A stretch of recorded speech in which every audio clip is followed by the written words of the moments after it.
गणतंत्र दिवस की हार्दिक शुभकामनाएं आप सभी को। आज ही के दिन हमारा संविधान लागू हुआ था और बहुत खुशी की बात है कि आज हम इसको बड़े जश्न से मना रहे हैं।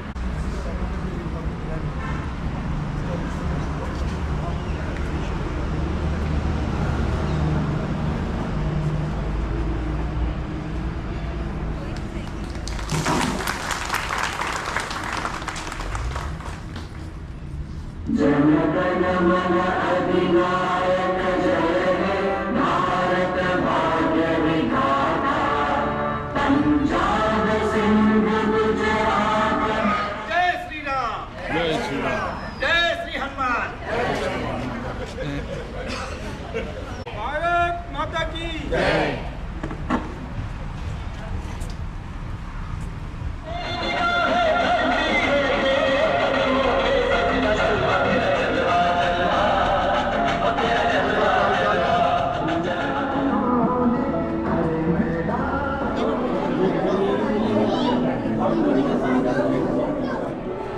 अभी सोसाइटी के अंदर आ चुके हैं और हम अपने साहब से भी अभी मिलना चाहेंगे, मिलाएंगे आपको। ये हमारे मिस्टर गगन साहब हैं जो कि असिस्टेंट डायरेक्टर हैं हमारी कंपनी में वॉयस सिक्योरिटी एंड सर्विसेज के। और अभी हम आपको कर्नल साहब से भी मिलाएंगे जल्द से जल्द। अभी साहब के ऑफिस में आ चुका हूँ और साहब बस रेडी हो रहे हैं। कुछ ही समय के बाद आपसे हम हेलो, गुड आफ्टरनून साहब। Good afternoon.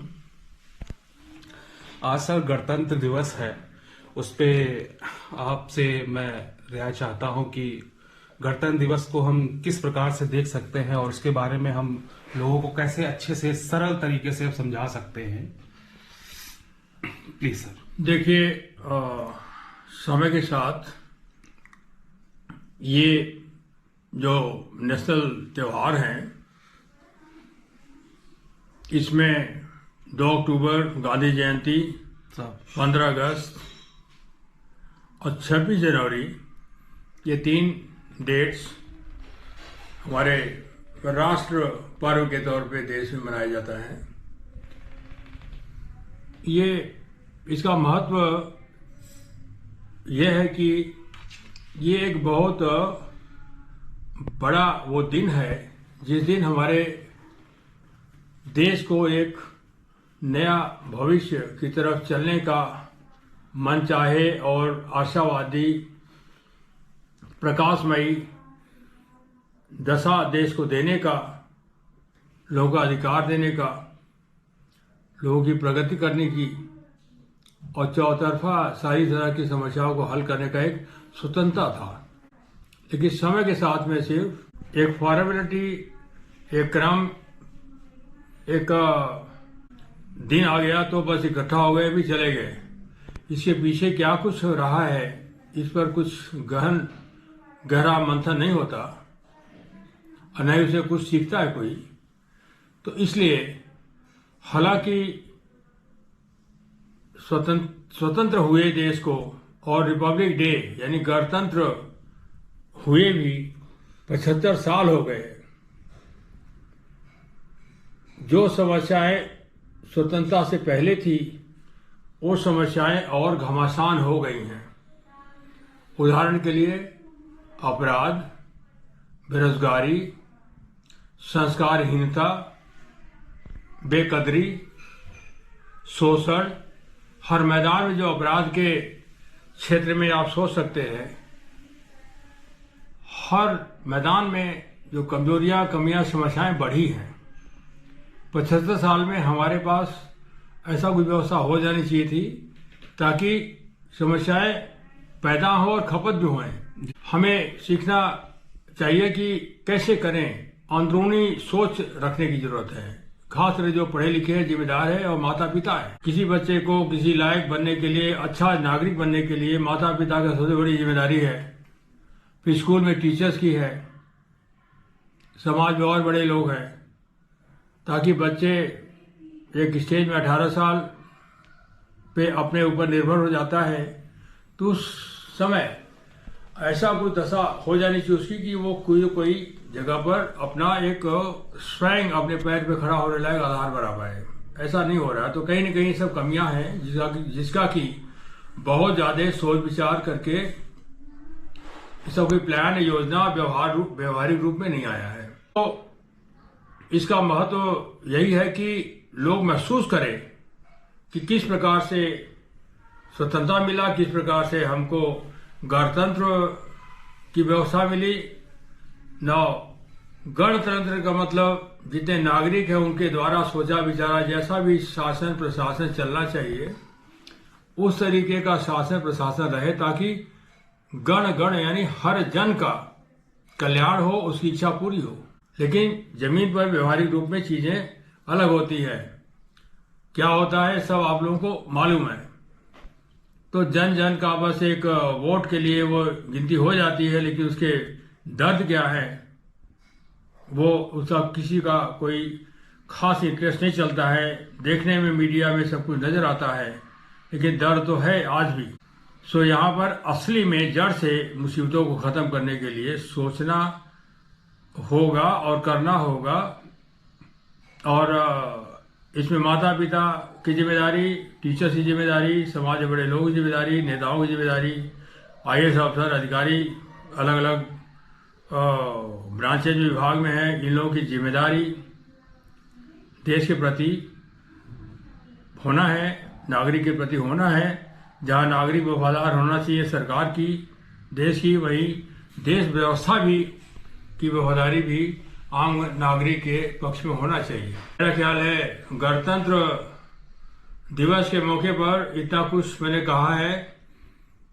अब इसमें अगर सोचें तो बाबा भीमराव अम्बेडकर 2 साल से ज्यादा समय लिया, कई देशों के संविधान को पढ़ा, उसके बाद उनका रफ यानी ड्राफ्ट तैयार हुआ और बहुत ही बेहतर लिखा है। आवश्यकता है तमाम तरह के अपराध, तमाम तरह की कमियों को दूर करने के लिए। क्या उन्होंने लिखा है समाज को और नागरिक को बड़ा ही जरूरी है कि वो संविधान की कॉपी अपने घर में रखें। हम लोग हर एक इंसान, हर एक मानव, हर एक नागरिक कोई न कोई धर्म का उपासक है, अनुयायी है। अपने धर्म के ग्रंथों के साथ संविधान की किताबें रखें। 26 जनवरी को मनाने के साथ साथ इसको पूरे साल जो है हमको अपनी दिनचर्या में इसको सीख लेकर के कैसे लोगों ने इसमें बलिदान दिए, कैसे आज़ादी मिली और कैसे कितना मेहनत किया, आज हम क्या कर रहे हैं।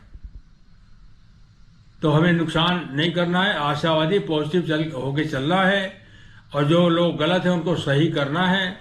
और मैं अपने जीवन में ऐसा ही करता हूं और इसलिए जैसा कि हमारा काफ़ी इमेज है यहाँ से उड़ीसा से लेकर लेह तक और आसाम से राजस्थान तक, हमारी मेहनत, भरोसा, निर्भरता और ईमानदारी सबको ज्ञातव्य है।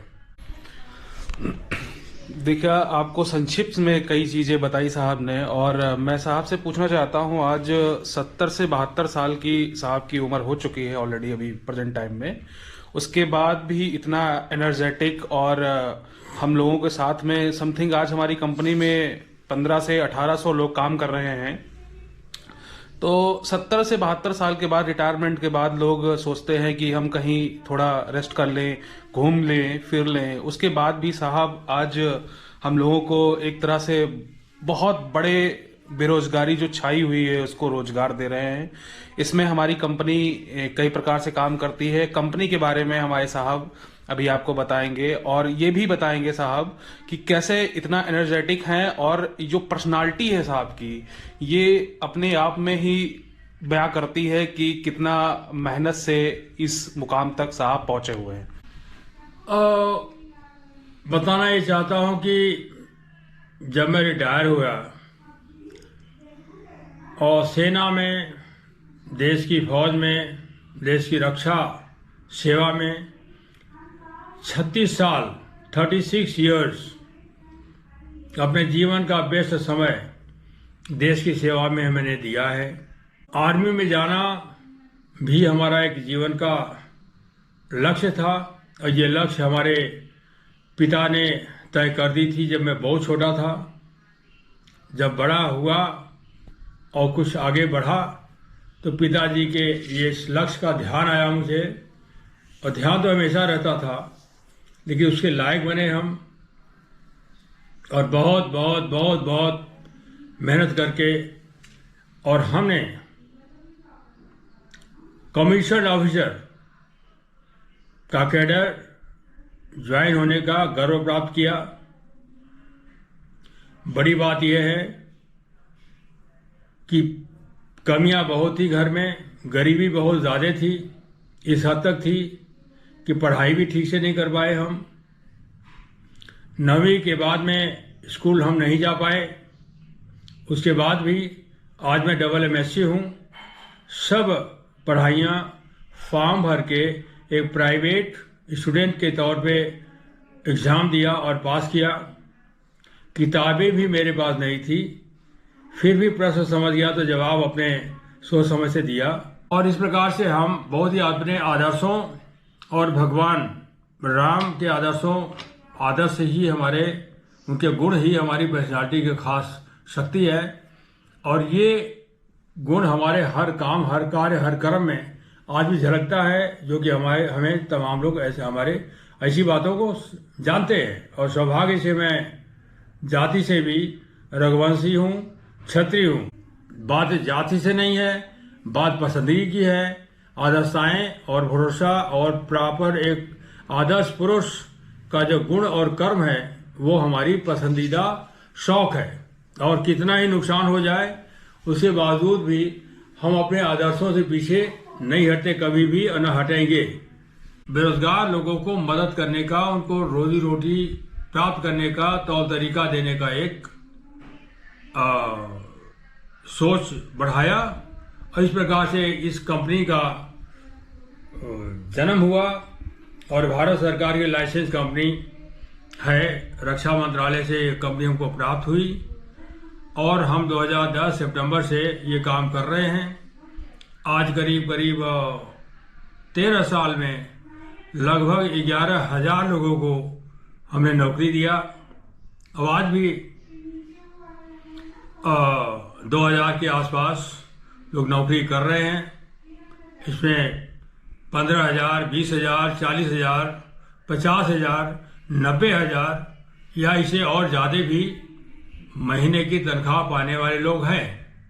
इस शक्ति और इस क्षमता को कायम रखने के लिए हमारा खाना पीना भी बहुत ऊंचा दर्जा तो नहीं कहूँगा, लेकिन कुछ ड्राई फ्रूट्स, कुछ बादाम, कुछ ये सब चीज़ें हम सुबह खाते हैं। सबसे पहले दूध और पीते हैं, एक्सरसाइज करते हैं, कम से कम 1 से 1.5 घंटा एक्सरसाइज अभी भी हम करते हैं। तो खाना भी है और मेहनत भी करना है, इसलिए फिटनेस हमारी बनी हुई है। और आशा है कि मैं बगैर रोग और बगैर परेशानी के आगे भी चलता रहूँगा।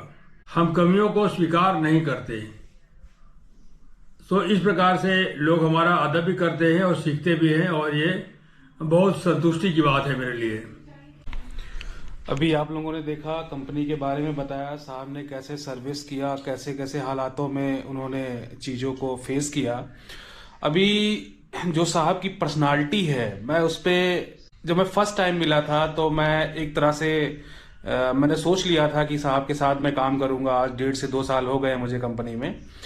उसी चीज़ सर, हमें हमेशा जब भी किसी मुसीबत में हुए या किसी भी ऐसी कुछ चीज़ें हुई जो हमारे लाइफ में होती हैं, हमेशा उन्होंने एक मार्ग बताया जिस पे हम हमेशा चले हैं। और आने वाले समय में मैं सोचता हूं कि बहुत सी चीज़ें मैंने सीखी भी हैं और आगे भी सीखेंगे।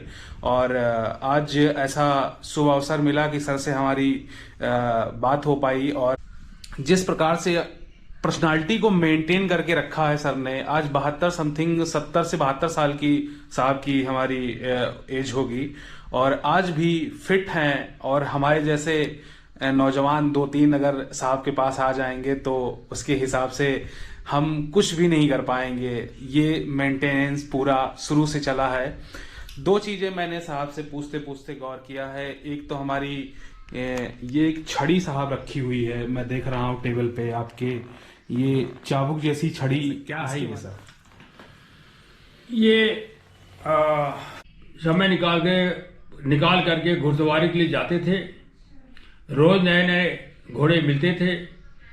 हम कई बार गिरे भी, उसके बाद भी जारी रखे शौक को। घुड़सवारी हमें करना है, शौक था मुझे। एक मिलिट्री का ऑफिसर हूँ, एक छत्री हूँ, तो छत्री को युद्ध के तमाम जो क्षमताएं होती उसमें व्यक्तिगत रूप से हासिल होनी चाहिए। और इस प्रकार से हमने घुड़सवारी करी मिलिट्री में। और ये जो चाबुक है एक घोड़े के लिए है ना, मिलिट्री के घोड़े बहुत हाई ब्रीड के होते हैं, उनको ये चाबुक हमारे हाथ में देख लेंगे तो अपने ऊपर बैठे नहीं देंगे वो। कि चाबुक को भी पीछे बेल्ट में यूं बेल्ट के में लगा करके और उसको प्यार करके तब बैठते थे, तो बैठने देते थे। और बैठने के बाद में फिर चाबुक को हम निकाल के हाथ में रख देते थे। लेकिन वो थोड़ा सा होशियार तो जरूर होता था, लेकिन हम ना उसको मारते थे और ना ही उसको मारने की जरूरत पड़ती थी। इशारों पर ही हवा से बातें करता था। बस एक निशानी के तौर पे ये रखा है। अब तो रिटायर हो गया हूं मैं, लेकिन ये चाबुक रखा हूं कि घुड़सवारी का ये हमारा ये निशानी है और शौक है मुझे ऐसी चीजें को रखने का। हथियार, मैं रिटायर हुआ तो हमें भारत सरकार से एक पिस्टल भी और फ्री में मिली है, जो कि आजीवन हम अपने साथ रख सकते हैं और रखेंगे भी, और उसके बाद ये जीवन के बाद भी हमारे घर में रहेगी। तो ऐसी तमाम चीज़ों को इकट्ठा करने का शौक है, क्योंकि जिसके पास कुछ नहीं होता है उसी के पास सब कुछ प्राप्त होता है। और जिसके पास सब कुछ पैदाइशी रूप में मिलता है, तो अगर मजबूती नहीं रखा तो उसके जीवन काल में सब कुछ गायब हो जाता है। अगले बच्चे सब गरीबी में आ जाते हैं। ये एक सत्य है। गरीब के बच्चे ही अमीर बनते हैं और अमीर के बच्चे ही गरीब बनते हैं। और जो जितना ही गरीब होगा उतना ही आदर्श होगा, और जो जितना ही अमीर होगा उसका बच्चा उतना ही तिहाड़ जेल में जाने लायक अपनी योग्यता दिखाएगा। ना भेज पाया ना जा पाए वो अलग बात है। वो माता पिता का प्रभाव जो नहीं जा पाया। आमतौर से आप लोग देख रहे होंगे कि क्या क्या कैसी कैसी घटनाएं हो जाती हैं। और गरीब का बच्चा कभी गलतियों में और अपराधों में आने से डरता है, लेकिन अमीर का बच्चे को हौसला बुलंदी से अपराध करता है। एक्सेप्शनल केस हो सकता है कि अमीर के बच्चे भी अच्छे बनते हैं, लेकिन आमतौर से ऐसा देखा गया है।